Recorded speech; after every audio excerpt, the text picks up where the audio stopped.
Pertanyaan pertama, Ustadz, apa hukumnya donor darah saat berpuasa?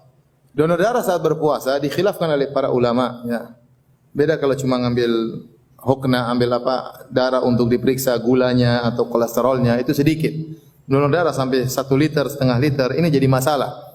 Kenapa khilaf? Karena ada hadis disebutkan kata Nabi SAW bersabda, aftarul hajim wal mahjum.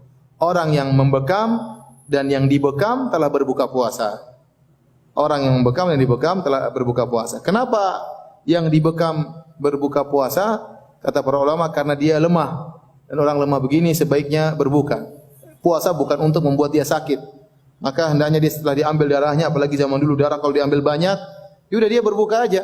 Ya, dia seperti orang yang sakit. Orang yang dibekam dan yang membekam tidak batal puasanya. Ya, mereka mengatakan hadis ini, ada yang mengatakan dhaif, ada yang mengatakan hadis ini sudah mansukh, dan ada yang mengatakan hadis ini ditakwil, ya. Maksudnya orang yang membekam dan dibekam bisa mengantarkan pada berbuka, tapi tidak langsung berbuka. Dan saya lebih condong pada pendapat bahwasanya membekam dan dibekam tidak membatalkan puasa.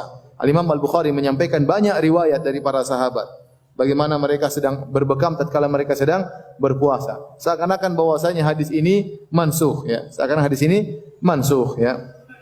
Oleh karenanya, jika berbekam atau dibekam tidak membatalkan puasa, maka donor darah juga tidak membatalkan puasa. Tapi untuk kehati-hatian, kalau antum mau donor darah malam hari aja. Ya, kalau memang harus donor darah malam hari, daripada kita masuk dalam khilaf.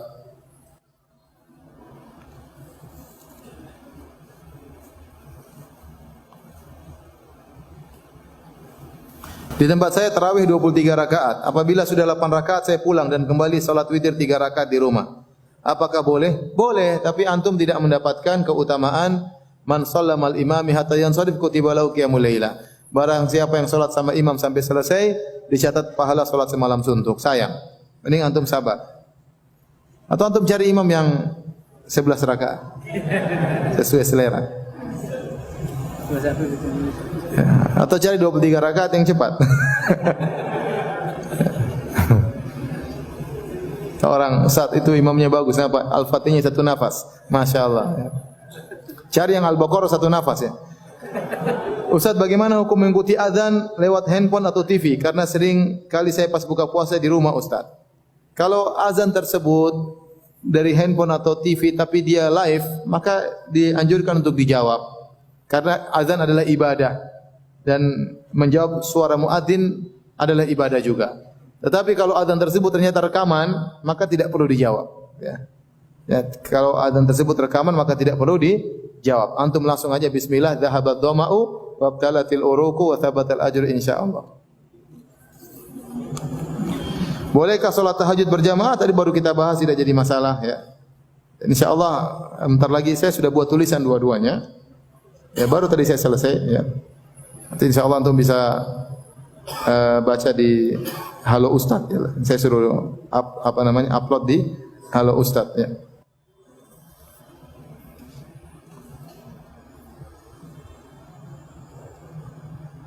Ustadz, saya ingin menanyakan, apakah di bulan puasa ini melihat makan makanan di sosial media membatalkan puasa? Enggak sih, enggak ada masalah, ya. Cuma ngapain? Ada apa-apa kalau mau pesan, kan ada masalah, ya, pesan. Biar boleh, enggak ada masalah, ya. Itu ujian, ya. Tapi kalau terlalu lama milih-milihnya ngabisin waktu. Ya sebentar milih 10 menit, 5 menit, cari pesan sudah selesai. Ustaz, jika perempuan sholat tarawih berjamaah di rumah bersama saudarinya, apakah bisa mendapatkan keutamaan tarawih bersama imam juga? Insyaallah taala. Karena perempuan lebih utama sholat di mana? Di rumah. Bolehkah sholat tahajud berjamaah selain di bulan Ramadan? Nah, ini beda. Kalau sholat berjamaah, sholat tahajud berjamaah, sholat malam berjamaah di bulan Ramadan syiar. Adapun di luar bulan Ramadan, maka Nabi tidak mendawamkannya. Datang dalam sebagian riwayat, sebagian sahabat sholat bersama Nabi seperti Ibnu Abbas, seperti Hudzaifah bin Yaman, Jabir bin Abdullah, ya. Ada beberapa sahabat yang Nabi lagi sholat, kemudian mereka ikut nimbrung bersama Nabi sholat. Dari situ para ulama di antara Ibn Taimiyah rahimahullah taala mengatakan seseorang kalau dia salat berjamaah sesekali di luar Ramadan sesekali tidak mengapa. Tapi jangan merupakan rutinitas, tidak. Karena tatkala kita salat malam tujuannya kita berkhulwat dengan Allah Subhanahu wa taala. Ya. Tetapi sesekali tidak. Kebetulan misalnya kita lagi kunjungan, kita bilang sama tuan rumah nanti malam kita salat bareng ya, enggak apa-apa, enggak ada masalah. Sesekali enggak apa-apa. Bukan rutinitas tiap minggu, enggak, sesekali. Oleh karenanya hanya bisa dihitung dengan jari. Nabi pernah salat berjamaah di luar bulan Ramadan. Ya. Dan itu bukan kebiasaan Nabi dan juga bukan kebiasaan para sahabat. Ustaz, apakah ada doa khusus di sela-sela salat tarawih setelah salam jika ada apa bacaannya? Tidak ada doa khusus. Antum sedang salat malam, antum berdoa sih terserah. Mau zikir, melanjutkan baca Quran. Dahulu penduduk kota Mekah, mereka salat tarawih 20 rakaat. Setiap selesai 4 rakaat, mereka tawaf. Kemudian mereka lanjut lagi. Setiap selesai 4 rakaat, mereka apa? Tawaf. Sehingga waktu mereka habis untuk tarawih dan habis juga untuk tawaf. Maka disebutkan penduduk kota Madinah menyaingi. Mereka dengar penduduk kota Mekah salat dan tawaf. Maka mereka memperbanyak rakaat. Jadilah mereka 39 rakaat. Karena mereka tidak ingin kalah dalam masalah pahala. Penduduk kota Mekah mendapatkan pahala tawaf, mereka memperbanyak rakaat apa? Salat. Sehingga waktunya bisa hampir-hampir sama.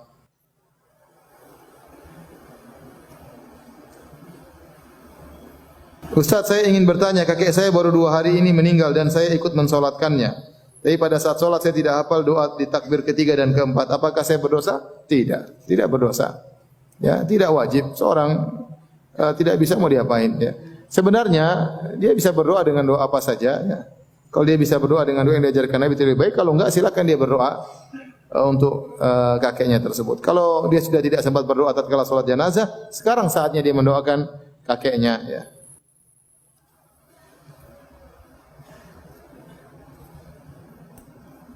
Ustaz, izin bertanya, insya Allah di bulan puasa ini kami ujian sekolah. Jika ada yang menyontek, apakah puasanya dia sia-sia? Ataukah puasanya batal? Ataukah puasanya sia-sia namun puasa tetap sah?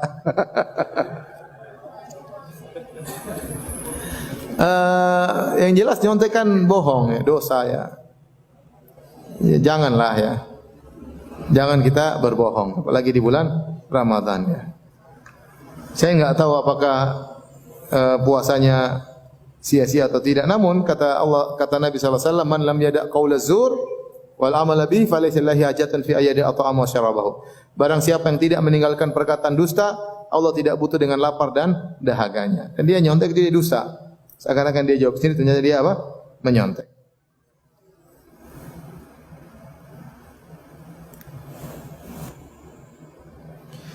Ustaz, ana sudah taubat dari perbuatan dosa, yaitu zina. Ana sudah taubat sebenar-benar taubat kepada Allah. Kadang ketika ana sedang puasa masih terlintas pikiran-pikiran dosa zina dulu tanpa ana bayangkan. Apakah pikiran yang terlintas itu membatalkan dan mengurangi pahala puasa ana? Insyaallah enggak. Antum itu di luar kemampuan antum ya. Di antum berusaha lawan. Kalau ada bisikan-bisikan untuk kembali lagi maka antum lawan. Kalau antum ingat dosa-dosa tersebut maka antum istighfar ya. Jadi itu tidak berdosa karena di luar kemampuan antum. Yang penting bukan antum sengaja untuk nostalgia, cek lagi kawan-kawan dulu, siap wanita yang pernah saya zina, itu tidak boleh kalau itu. Itu namanya antum mencelakakan diri. Tapi kalau timbul sendiri tanpa antum kehendaki, itu istighfar. Istighfar kepada Allah Subhanahu wa taala dan tidak berdosa sama sekali. Ustaz, bolehkah membaca doa buka puasa Allahumma laka sumtu? Boleh, kata Ibn Taimiyah rahimahullah, tidak jadi masalah. Memang ini hadisnya tidak sahih, tetapi kita boleh berdoa dengan doa apa saja dan disebutkan para salaf mereka berdoa dengan doa ini. Ya, tapi kalau ingin lebih sunnah, sebagaimana hadis yang dihasankan oleh Syekh Albani rahimahullah taala, "Dhahaba dhama'u wa abtalatil uruqu wa thabatil ajru insyaallah." Ustaz, bolehkah membaca Al-Quran di kebun? Boleh, enggak ada masalah. Di kebun. Sampai para ulama khilaf tentang bolehkah baca Quran di hammam. Hammam itu di zaman dahulu tempat mandi, bukan tempat buang air besar. Ya. Jadi ada mereka buat tempat untuk mandi. Nah, sampai para salaf disebut oleh Imam Bukhari. Bolehkah seorang baca Quran di hammam? Kenapa? Bukan apa? Karena mereka terlalu semangat baca Quran. Sampai harus dibahas. Kalau mereka masuk hammam butuh waktu. Bolehkah mereka sambil baca Quran?